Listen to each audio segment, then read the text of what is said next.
各位乡亲、高早，欢迎收看今日10月7日公司台记台早起新闻，我是柯兴竹。先一开始来关心咱空军第3发布中国军机的动态。昨昏，中国是派出56架军机飞来咱的西南空域。美国的白宫是批评中国破坏区域和平，嘛讲会继续协助咱台湾有自卫能力。您已进入我空域，影响我飞行安全，立即回转脱离。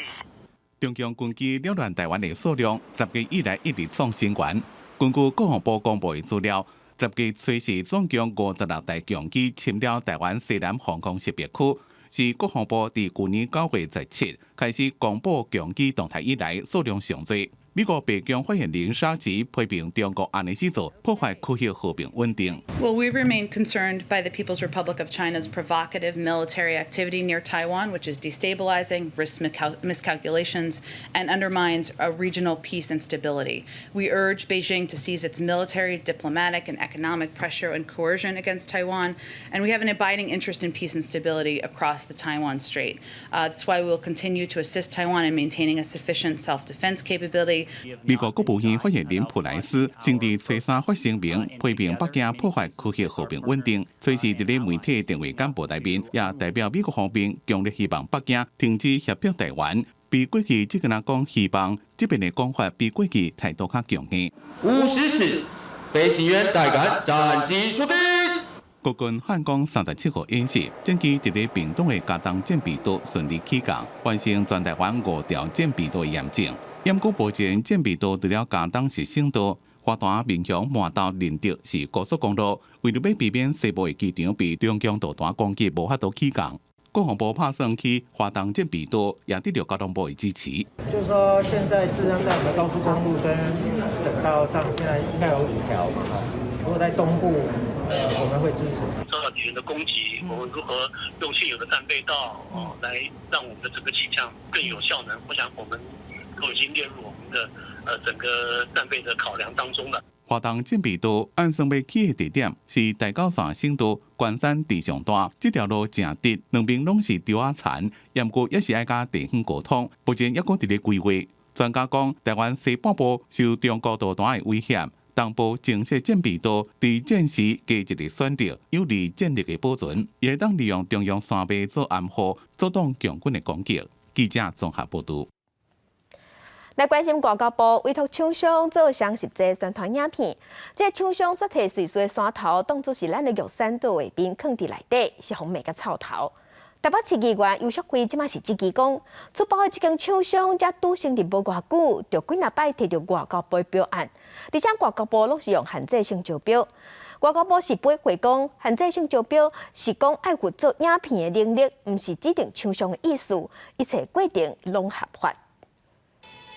外交部委外制作的2021台湾有利国庆底片，其中玉山主峰的空拍画面所用到瑞士山区的画面。负责制作的阿拉耶电影公司回释的，讲是画面相共看唔到。不过，前民进党秘书长罗文嘉讲，电影公司应该是讲白惨，因为若是有摕到著作权使用，那会分不清楚，怀疑是唔是有侵权，袂使道歉就准拄煞。我不认为这是疏忽，如果你没有好好处理，其实会让很多人存着侥幸的心理，想说我不想花钱去买版权，然后我就用蒙混过去，没有人发现就算了，必要时可以求偿。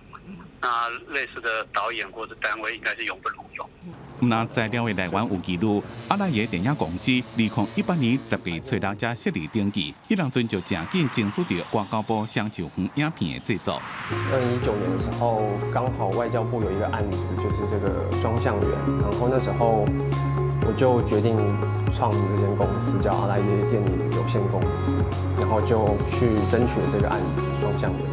阿拉耶电影公司尾后也接真侪件外交部的案件。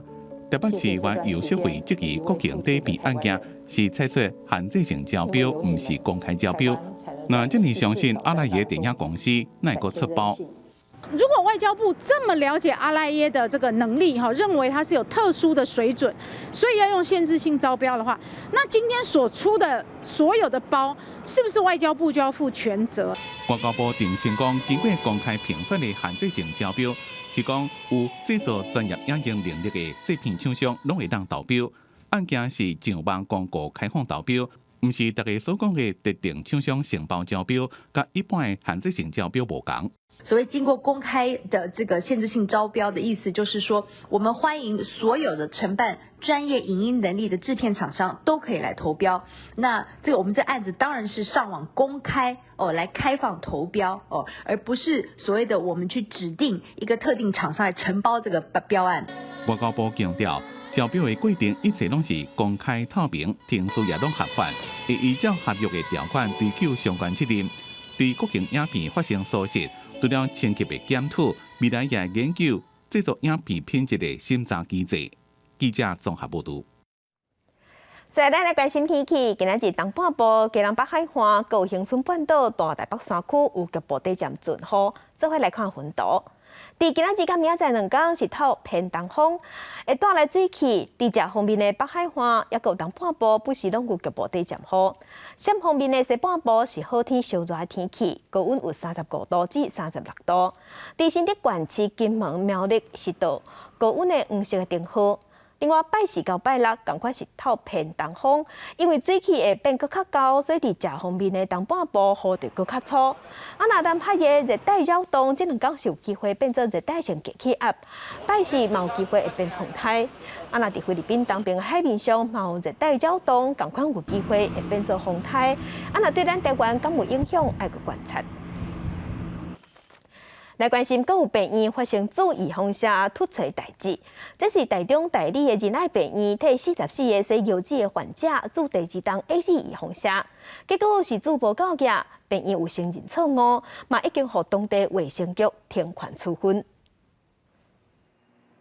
新北市文主公病院则因为注 BNT 疫苗疏失，去用罚25万。台中市大理仁爱病院即嘛传出9月29，捌替44个西药剂的患者注第2期 AZ 疫苗，原本应该注的剂量是0.5cc， 结果医护人员敢若注0.1cc， 出现剂量严重不足的疏失，所以院方赶紧叫患者回来补注。我有重新再打一次啊！你们有重新再打一次哦？他 AZ 他说打不够。再打一次。大理仁爱病院是迄天下晡疫苗注射后清点的时阵，发现疫苗有剩，才发觉注唔到剂量。院方召开记者会对外回释咧，根据院内的调查，先是西药知识的护理长无看清楚说明，过来就是规个医疗团队无落实3通5对，连环的疏失造成这个错误。他3读5对，他这个过程中他就是疏忽了，把应该打0.5看成打0.1。是这样的。44个西药剂的患者，除了4个人因为个人的因素拒绝以外，其他患者伫10月7日拢经补注0.4cc 的疫苗。目前这间病院注疫苗的部分，去卫生局停权处分。院方已经成立专案小组，紧急通知民众补种及关怀追踪。目前卫生局已对该院接种公费疫苗停权处分。我们已经要求院方就是提出检讨报告，那加强这个院内的人员的训练。台中市卫生局提醒，因为大理仁爱病院已经封停权，立足民众已经透过1922医药平台医药伫这个所在注射，会另外打电话通知民众转到卫生所注射。大理仁爱病院是表示，对44个西药剂患者后续的健康状况会持续追踪，并检讨相关的工作流程。记者综合报道。开向前，做伙关心今仔日的早报重点，咱先来看联合报。美国贸易代表戴琪针对拜登政府对中的贸易政策有发表讲话，伊表示会甲中国国务院的副总理举办视讯会议，讨论中国无守信用的问题，嘛表示无排除要动用新的关税，爱中国一定爱照拼照行。来关心中国时报。美国是要求台积电、三星这一寡半导体的制造商爱告诉企业秘密。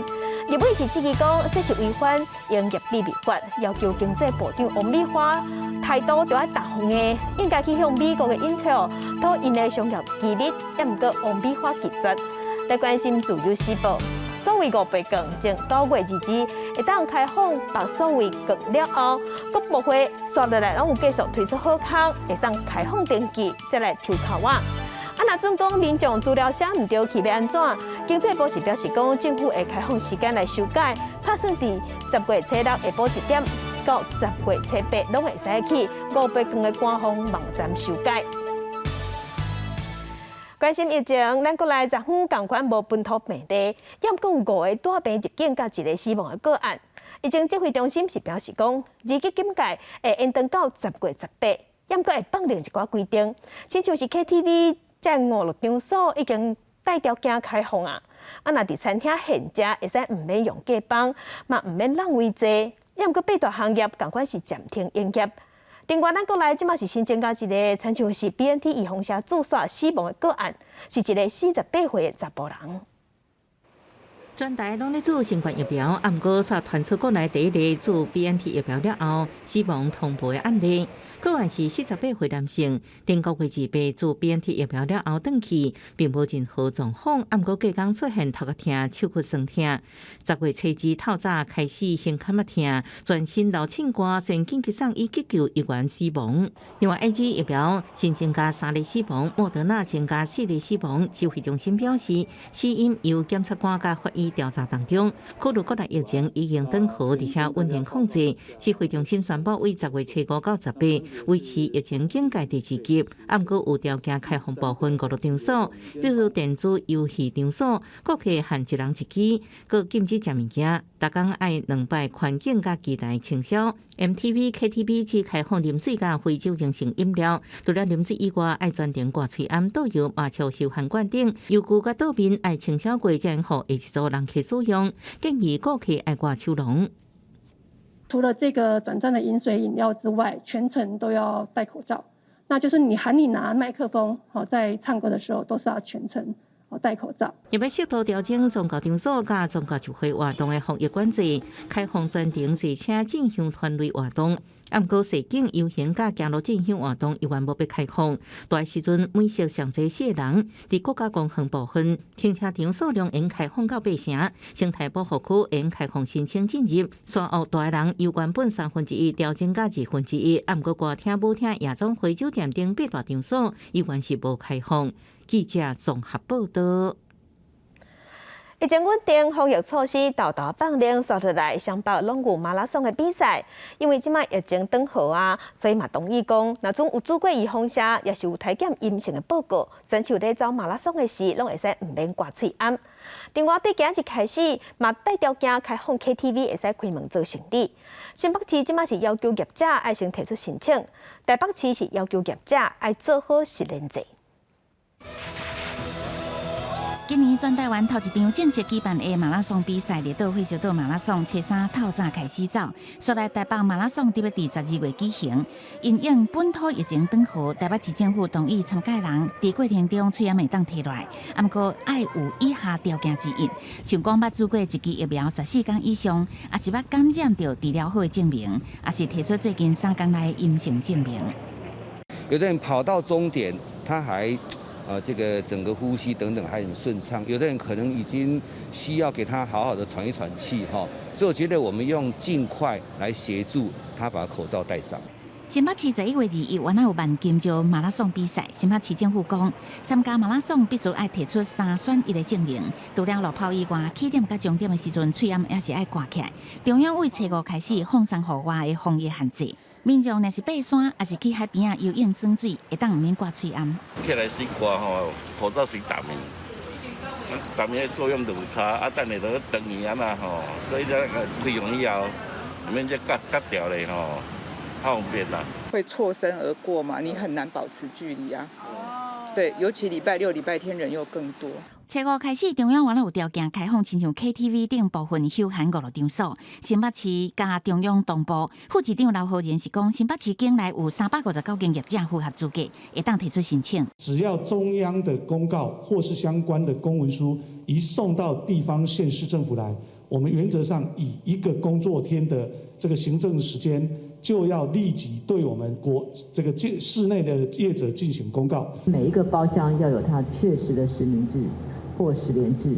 到台北市的 KTV 必须要带手机，如果你没有带手机的话，原则上我们业者可以禁止你进入，因为我们会在警察会去稽查的部分会确实来查核实名制。台北市副市长黄宣宣是讲，若做消费者入来台北市 KTV 无插手机啊，业者会当唔免好入来。重点就是中央的细节出来了后会变动调整。记者综合报道。国际上要紧，加上请咱做伙来关心目前全世界新型冠状病毒肺炎的疫情。从疫情爆发到大，目前伫全世界的确定病例已经超过2亿3千万例，死亡人数有481万人。咱来看上新的统计。咱台湾昨昏是新增加5例，目前咱台湾计共16255例。中国的病例有96000多例，日本是170万例。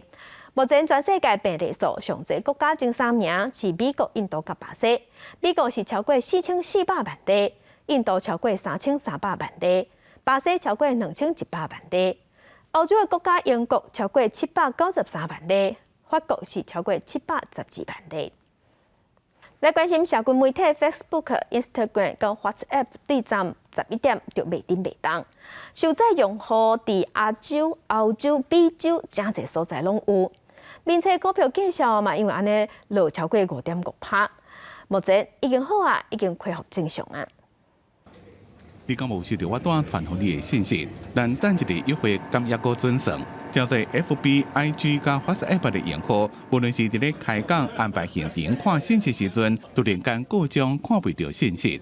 伫各种了，Twitter 出现 FB 的大文，讲知影有一寡用户伫咧使用上出状况，正赶紧修理。IG 加 WhatsApp 的用户也有这种回应。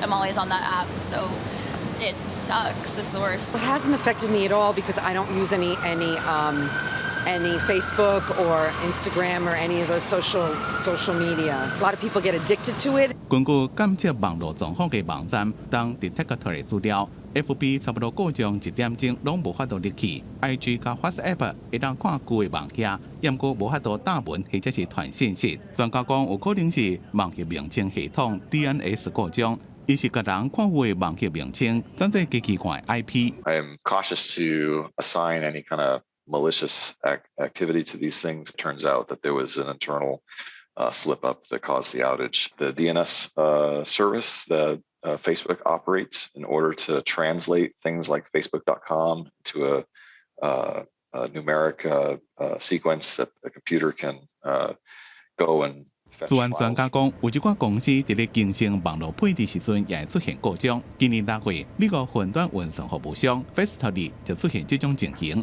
迄当阵就断线50分钟。FB 的股价伫咧随时盘中的交易盘超过5%，而且麻烦毋但一件，伫各种进前，有一位霍根标出几落百万页内部的研究甲文件，讲公司知影家己的平台被用来传播受婚、暴力甲错误的信息。公司为了家己的利益，暗藏这寡证据。公司新闻黄文玲编辑。根据美国媒体报道，讲 Facebook 内部家己有做一份研究报告，是讲网络社群抑个 IG 是影响少年人的心理健康。那 Facebook 即摆嘛打算要推出13岁以下囡仔版本的 IG， 也毋过这个风声一出了后，这是引起众人的批评，指出囡仔版的 IG 成话题。今年3月，面册宣布要为旗下子公司 IG 开发13岁以下儿童专用的儿童版 IG。不过今年9月，美国媒体《华尔街日报》就以面册对2019年开始做一连串内部研究，报道 IG 对未少青少年的心理健康有害，互使用者产生来自动态压力，造成影响心理健康甲身体形象。在某一寡情况下，也出现饮食失调甲想要自杀。Substantial evidence suggests that experiences on Instagram and Facebook make body dissatisfaction worse, particularly viewing attractive images of others. 报告中指出，伫想要自杀的青少年内底，13%的英国用户甲6%的美国用户，甲问题归罪在 IG， 引发来自家长、议员及各方面批评的声音，也互面册不得不公告暂停儿童版 IG 的开发。面册安全主管戴维斯也用视讯的方式出席听证会，为研究内容来辩护。So we want to be clear about what the research shows and what it does not show. The research showed that many teens say that Instagram is helping them with hard issues that are so common to being a teen. 戴维斯认为媒体报道误解研究的内容，不过议员因表示，并且研究报告一直伫提起高层的主管，注意 IG 对青少年心智稳重的破坏力，并且应该释怀互儿童甲青少年停止使用这 App， 而不是为因开发新的产品，应该终止儿童版 IG 的开发，而不是只有暂停的计划。另外，为了管理网络不实的传言，也因平台 YouTube 也伫9月29发出公告，将会禁止所有各类反疫苗内容，包含新冠疫苗假消息，甲应该得到认证的疫苗错误资讯。另外，包含流感疫苗等多种疫苗的错误资讯，也拢会遭到删除。公视新闻陈时东编译。台关心2021年68年成绩奖得奖人名单公布啊，是发现温度也佮有触觉感受器的2个美国学者。美国加州大学旧金山分校的教授大卫·朱利尤斯是用环境素会当分辨出皮肤对烧的反应的神经的传感器。那另外一个是加州的生物学家阿登帕塔普蒂安，伊找到细胞内底对机械性刺激有反应的感测器，才发现对治疗慢性的痛痛拢有真有帮助，对医学嘛有突破性的帮助，所以2个人得奖。今日国际上还有啥物大代志？甲乡亲咱做伙来看世界。受面册 IG 社群媒体败机的影响，美国股市科技类股大落，道琼指数落323点，收至34002点。来关心针对中国调查船各种入去马来西亚的经济海域，马来西亚外交部表示抗议，也强调南海的争议要用和平的方式来解决。来关心纽西兰拍算要开放观光，只要是有注意风车14天后就会使去当地观光，而且有22种预风车拢下暑假拢准算，内底嘛包括咱的国产预风车、高端预风车。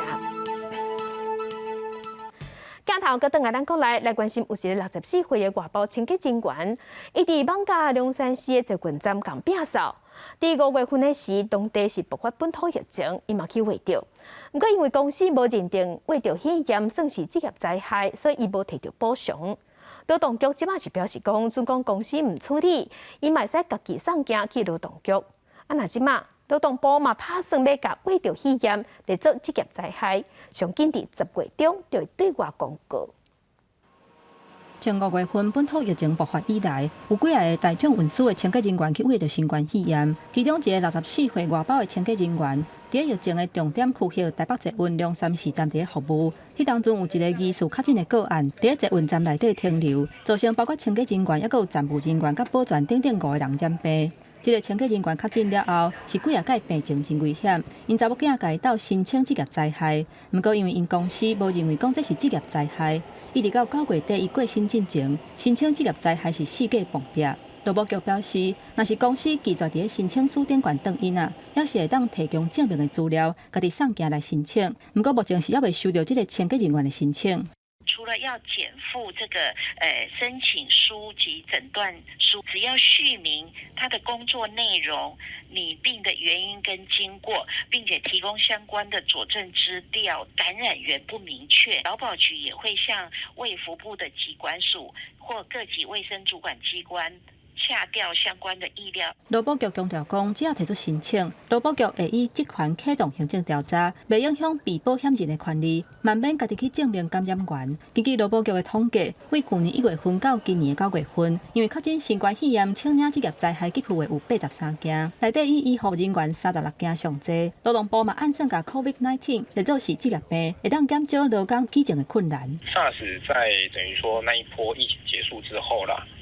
它也是列到我们的一个职业病的一个种类项目，我们倾向会把它列进去啦。最快应该10月中旬就可以上网咯。COVID-19 列作是职业病范围，工作场所也有做工课的内容。劳动部也当伫咧议定当中，上紧伫10月中就会公告伫网络顶。记者综合报道。在地上大条，咱来关心高铁要顺长到宜兰，车站到底要设伫倒位，即马引起争议。交通部打算要设伫4城，也毋过宜兰人反对。即马就有人讲，行政院公共工程委员会主委吴德成的故乡就伫宜兰的4城，哪会才拄好？吴德成伫昨时表示，这话是咧甲冤枉。也毋过即马是有立委是要求讲，高铁宜兰站若是1个月内无法度解决，要求交通部长爱落台负责。交通部长王国材9月25日去宜兰，和在地沟通高铁延伸去宜兰站选地址的问题。不过，这个问题并无因为沟通来解决，甚至佫互惹出别项代志。宜兰市城的工程会主委吴德成去互批评讲有炒地皮的嫌疑。吴德成早起去立法院备询的时阵，伊讲伊是去互冤枉的，这根本就是无影无迹的代志。尤其是涉及到我个人的部分。我觉得非常的不是实际啊，我觉得非常冤枉。我是希望你能够用政务委员的身份尽速去协助王国材部长。一个月来，哪个宜兰能够为了站者问题还在吵，王国材要下台。有民进党立委认为讲，若是1个月内宜兰高铁站的地点也无法度决定，交通部长就应该爱负政治责任。也若捌做过宜兰县长的立法院长尤锡坤，是搁一届表态反对选伫四城站遐。伊讲伊捌当面问过交通部长王国材，伊的专业是伫倒位。尤锡坤搁讲，西部几个高铁站拢是新市定开发失败案例。诚恳的希望交通部在评估的时候。你有一个专利非常重要，你就是要考虑宜兰县的整体发展。西部很多新市镇是失败的，比如说台南、嘉义、彰化、云林失败了。真的很谢谢尤院长的指教，因为他是宜兰人最清楚了。那他的一些建议我们都有听进去。那我已经把4个站的优缺点都讲出来。交通部强调讲，目前高铁宜兰站选自治的4个方案，拢有优点也有缺点。其中宜兰站面对上大的工程的考验，包括铁路高架化、甲铁路设站了后，沿线大规模的拆迁。交通部嘛伫咧评估，敢是有其他冲击较细的可能性，嘛一定会尊重在地意见。也若目前是拢还未定案。记者综合报道。厝若伤久，就无安全，就有危险。根据调查，台北地区的危险老建筑定起是比都市更新搁较济。有专家是表示讲，因为这老建筑要定起，土地无限制嘛，唔免心早。颠倒是都市更新较旧工较废弃，所以拢会拖较久。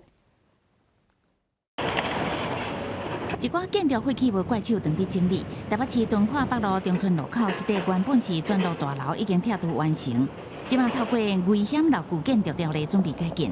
另外，南京东路5段过去的肉饭店，即马嘛拆除整地完，工班已经伫拍地基，也是透过维诺条例。即马地主甲建商合作，准备打造24层楼悬国际酒店的公寓。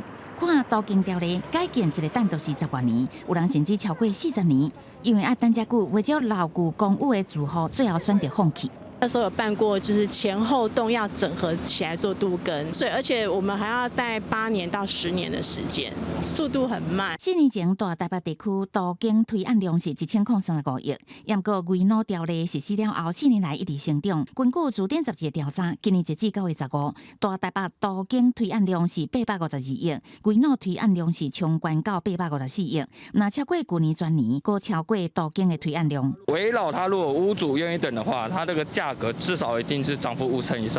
比较维诺条例甲都市更新条例，主要维诺条例面积无限制，都更条例改建面积有限制，至少都爱1000至1500平方公尺。另外，上较重要就是审议停书地，无需要都市设计审议，上近1个月内就当完成。不过，专家是讲，小基地可能出现抓片厝还是竹笋厝，影响到启用。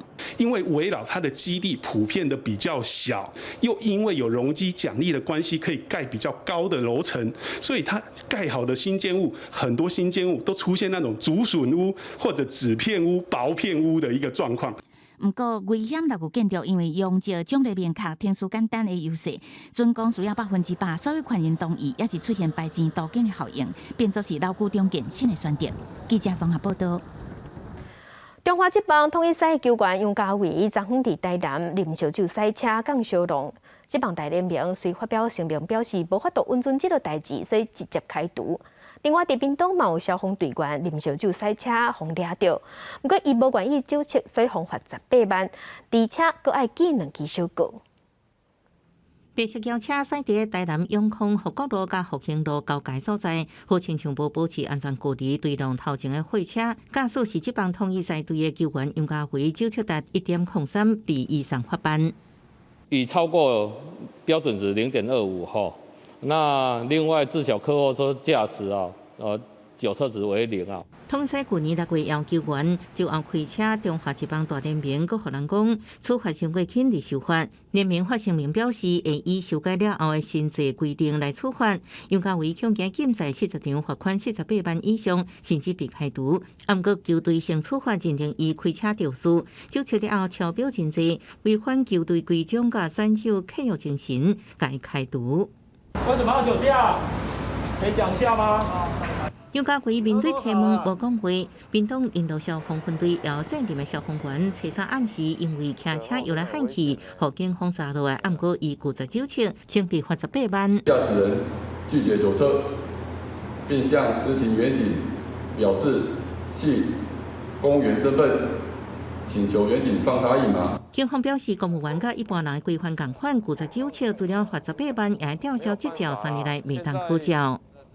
怕有成分在里面，所以就拒绝接受那个酒测。伊承认酒后开车，毋过伊只讲只有食烧酒鸡了后开车，行路记录才负责。毋过屏东县消防局记2支小告，佮将列为重点督导对象。记者综合报道。地方放送头镜头来分林，分林卖了是要分3000块的进行礼金，已经开放登记。公所即马是统计讲，户口伫卖了的人数大约有48000人。若是65岁以上的时段，包含这个月公所本的，抑个县府本的中央的敬老金，安尼即届上无会上摕到9000块。公所大厅客家10桶桶，真侪人透早就来排练，就是要来登记公所准备发的3000块进行礼金。本年未了向公所随时开放进行礼金登记，只要是今年8月31进行，实际伫个未了民众就领到3000块进行礼金。公所统计全乡实际人数差不多48000人，预算超过1.4亿，财源来自公所家己走总的财源。裁员的部分就是我们公所的那个自由裁员，就是从我们的一些课税收入，还有就是以前年度的一些结余款。实际伫未了的老大人，除了公所发的3000块进行礼金以外，这礼拜公所阁会开始发5000块中央礼金，佮加上县府要1000到万2的敬老礼金。65岁以上民众，每一个人一个月至少应领9000块。72，这里哦，你安尼算的，这届安尼领偌济？1万哦。赞，赞吼。安尼带袂着啊，好哩袂歹。公所按算10月20统一发进行礼金，老大人领的搁较济，乡民希望这笔钱应用伫基本生活开销，也减少疫情所带来损失甲冲击。记者综合报道。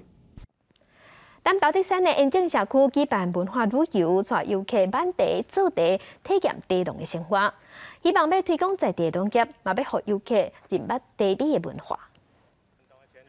南投德山镇的延正社区发展种茶和做茶已经超过60栋，为了推广在地茶业，已经连续3栋举办文化旅行，让游客体验1天的茶农生活。是我们第3年申请文化局的采茶体验，那又结合社区的一些茶产业的文化。我们今年也改变一个采茶方式，就是今天是绿茶的制作，然后第2梯次我们是会做红茶的红茶体验，所以我们第1梯次一上网就是额满了。这摆的1天茶农生活体验活动，有交通大学的老师带规定老大人来参加。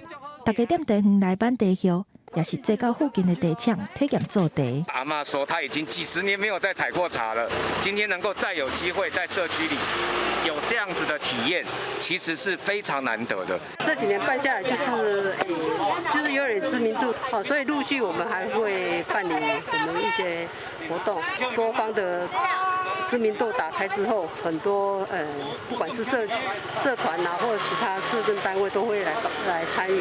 我觉得这个是对社区的能见度是最好的一个部分。延正社区这几年积极推动社区营造，希望打造在地产种特色1天的茶农生活体验活动，让游客更加了解茶叶产业的文化和发展历程，也对在地农业的行销有真好的效果。记者综合报道。2018年，绿岛的海底有设一个世界上上深的批桶，将这游客去畅水的时用的顺刷架批。最近伫绿岛又搁加设一个海底批桶，甲一个海墘的批桶，希望游客去到遐，若是想到思念的人，拢会当架批表达心意。绿岛石浪海底11.5公尺深的岛顶海北油桶，3年前启用，即马正做真侪畅水人爱去的海底景点，为这架批。这个月，台东县政府甲绿岛乡公所各伫查考海底6.4公尺深，各装一个高水的延续造型的海底油桶。初三下晡正式启用，而且是用海底装一个、海部地也装一个无主延续油桶设计，提供无方便畅水游客行入海，就用将批架出去。因为他平常是喜欢跟潜客互动，那我希望说，透过这个互动的想法，带给大家快乐的气氛。母子油桶的这个概念，就在我们在岸边，小朋友涉个海水涉水就可以投币。这是台东县政府向中央争取570万来发展绿岛的特色观光。县府统计，自从推出世界上深的岛顶海北油桶以来，都卖出超过4万张的风水明信片，创造畅水观光产值超过1亿。不过受限海上，用畅水架批时间有限。即马这新增的延续无助海底油桶未受天气影响，一年冬天拢用架批。记者综合报道。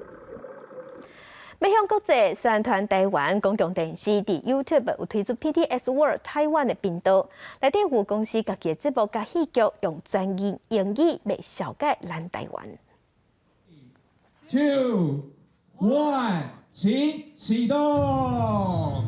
这一次开始，公共电视 YouTube 频道有新的 PTS World Taiwan， 即马开始正式上线。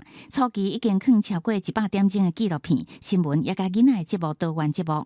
中午12点，从淡水骑车到3。以厝的人故事做主题，真人实景节目，受到国内观众真喜意。佮加上英语的服务了后，国外朋友嘛当轻松观赏。公共电视招牌儿童节目《水果冰淇淋》，制作团队找专人配越南语版，未来也会持续更新节目。公司开台23年，累积袂少双语字幕的节目，抓准新媒体这个潮流。公司希望未来制播的节目会当更加国际化，透过这个新的 YouTube 频道，要让世界看到台湾的美丽。未来原来无定期刻画台湾特色的景点直播。本来公共电视就是一个国家的电视哈，它要看到的全方面、全方位的，它不只是商业而已哈。它有可能文化，特别是偏重文化部分，我觉得很需要被国际上看到。在实体的世界上面还受到一些限制嘛。但我现在透过我们 PTS World Taiwan， 我们可以透过这个平台，可以到全世界。然后也不用戴口罩，对不对？然后全部人都看得到。公司表示，新频道当地规划主题7点，借由社区媒体甲观众互动，讨论全球时事议题，来带动台湾甲世界对话。记者综合报道。境外消息来关心，咱台湾的中医药研究所有研发出汉药清冠1号，嘛发现讲这药啊对付变种病毒有效。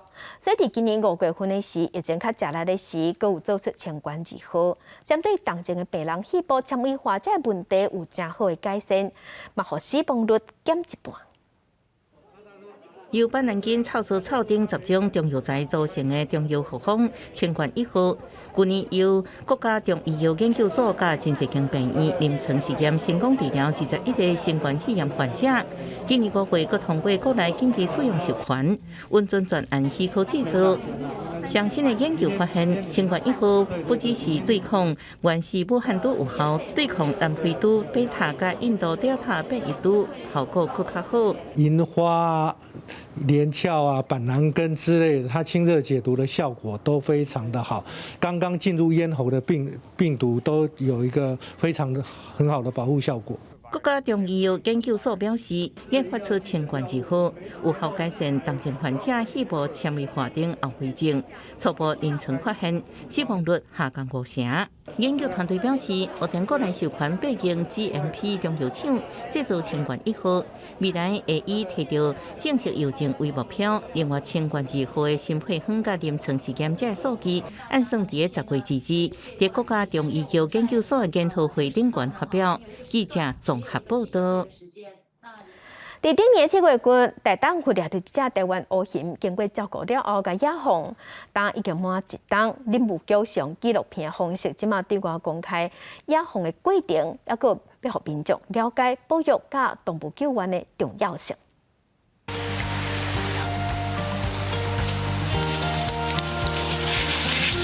透过找食训练，台湾乌熊姆纳斯慢慢学会找食技巧，佮加上并无袂记哩爬壁的能力，伊也慢慢恢复本性。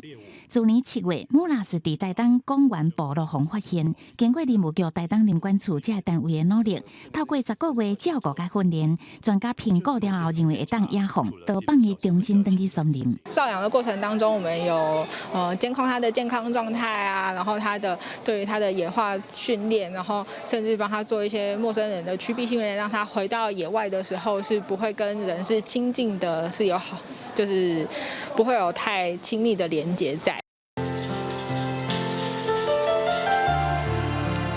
有兽医小心照顾，姆纳斯喂熊发现的时阵4公斤，大甲42公斤。伊野放的时阵特别挂卫星追踪的暗箍，传回的信号变作是咱台湾头一只乌熊野放登记活动的珍贵生态资料。林务局用纪录片的方式公布这段珍贵的过程，透过追踪暗箍传回的信号，互民众了解台湾乌熊野放这个工作的困难，也了解保育甲动物救援的重要性，也会当作未来乌熊保育策略的重要参考依据。记者综合报道。来看高雄家庭湿地入秋了后，即马是出现济大鸟来咱台湾过冬。今年也当看到真特别的指路，带乡亲咱嘛做伙来看卖。拄则食到鱼仔的指路，开始伫草埔仔行来行去。指路毋但有真长的颔棍，实果是紫灰色，嘛叫草路，也是花蛙子。伊是对罗西亚飞来的大鸟，伫南部真罕见。最近却出现伫家庭仔湿地，听说鸟仔的人数拢真欢喜。较早看拢2、3只尔，我发现的是有5只啦。伊迄一个家族来，安尼伊拢会分因家己的地盘，伫觅食，伫掠鱼啊。毋但逐工拢会看到指路伫草埔仔佚佗，正嘛发现彩环，伊是全世界罕见的鸟仔。家庭仔湿地头一摆记录，因为愈来愈侪大鸟出现，即马逐工拢有真侪人专工来翕鸟仔。水非常的充沛，草原嘛是足水，所以会吸引一寡足稀有的鸟种来，比如讲像雌鹿，这嘛是咱今年都记录到，啊，搁来就是这2天记录到彩环。入秋过后，就是看大鸟的季节。永安湿地顶月底嘛出现3只乌面腊飞，去年伫家庭仔甲永安拢总出现400只乌面腊飞，数量是新纪录。看到遮尔侪大鸟陆续报道，听说鸟仔的人数期待今年数量会搁较侪。记者邓家文、赖伟做高雄报道。家己有一个画红仔册的画家，因为家己爱食鱼，伊就用回乡的少年饲杀目鱼的故事，画出咱台湾头一部用渔业做主题红仔册，内底有养殖知识，嘛通认捌咱的渔业环境。专心伫电脑顶面画图，这一张的红仔图是咧讲北部青年倒来家己沿海饲杀目鱼的故事。作者开动棒的时间，为饲鱼仔开始调查学习。拿鹅拿尾画出趣味的鱼仔产业。读者看了他会觉得很轻松、很愉快，那也可以，同时呢，他也可以学习到一些关于养殖的知识，那还有我们台湾就是水产业的一些发展。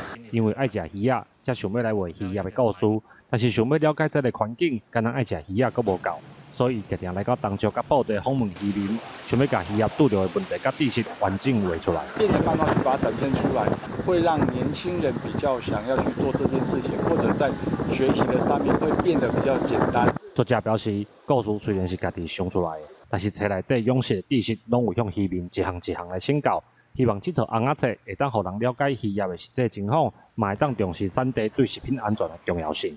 记者林慧婷家己报道。世界真心实，来看图书馆除了借册，嘛会使借人，无咧操蛋，这是真正有影。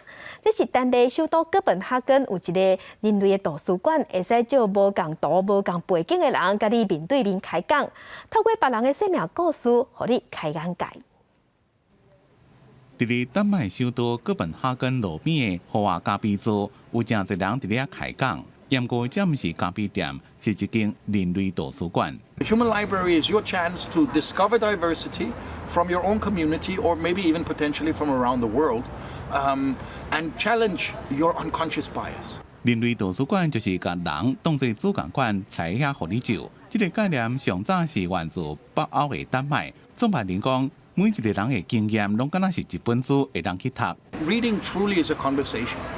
I'm going to take a few minutes to explain my topic, my background, and to make sure that you know you can ask me anything about being HIV or disabled or transgender or refugee or Jewish or Muslim or whatever my topic may be. 46岁伊文，捌遭受过性暴力，身体甲心理拢受创伤。经过生命故事的分享，慢慢行出阴影。I would say almost everybody is different. Some of the things are the same, but every reading is different. 人类图书馆无定时的提供几率会出身自无同背景的人来分享因家己的故事，用开讲的方式鼓励读者提出各种无同的问题。I really love coming to talk to people, discover insights about subjects that we don't usually talk about in a social gathering, and to be able to ask questions that don't really have answers sometimes because of all the taboo that can be around. It lets people to see that we are at the end have a lot of titles, but the same flesh and blood and bones. 伫30分钟内，大家拢有机会去读别人特别的生命经验，进一步去思考家己的人生。人类图书馆这个概念，即马也已经拓到全世界超过70个国家，用故事的力量来消除社会上的歧视甲偏见。公司新闻王碧文编辑。气候变迁等到予英国出现大量巨大的鹅饵蹭。英国西南部的海峡最近出现侪尾鹅饵蹭，互渔民趁爸爸。钓过的线伫咧带时阵，即几人真激动的大声喊讲：“马古收线！”因为因掠到的是正大只的鹅饵绳。英格兰西南部海峡最近伫咧人60当条，我看到大西洋蓝鳍尾，就是一般所讲的北方鹅饵绳，渔民真欢喜。First time I've ever caught a bluefin tuna. Yeah. How's it feel? Brilliant, absolutely brilliant. To do it in British waters. It's something I thought I'd never do. 北方鹅饵绳主要生活伫咧大西洋的西部甲东部，长会当到3公尺，400公斤重，是世界上上贵、上受欢迎的鱼之一。过去因为因食的物件愈来愈少，伫英国附近的海峡毋捌阁看过。有一寡渔民是一世人拢毋捌掠过鹅饵绳，不过英国法令即马是禁止掠鹅饵绳。若掠到袂瘾卖也袂使食。40位渔民加入政府的计划，先甲鹅饵绳做标记才野放，查清楚为什么会收带。So one of the factors could be climate factors, so increased water temperatures. It could be an increase in the numbers and distribution of the bait fish which they predate upon, or other factors that are as yet unknown. 这项研究会进行到11月，渔民希望若是一切顺遂，会当赶紧摕到执照，合法掠鹅饵绳，促进当地的经济。公司新闻詹慧敏编辑。天气报你知，今日西半部是好天小热，部分的所在高温有机会升到36度。若拜四到拜六水气会搁较高，所以伫东半部雨就搁较粗。要毋过国庆的连假有3天，西半部的天气有机会会变好。再来了解今仔日各地头的温度。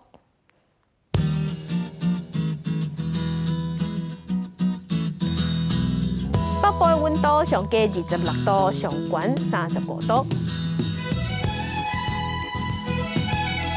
中部的温度上加24度，上悬35度。南部的温度上加25度，上悬34度。东部的温度上加24度，上悬32度。外岛是26度至34度。感谢乡亲收看，祝乡亲平安顺心，明仔载早起9点，咱再会。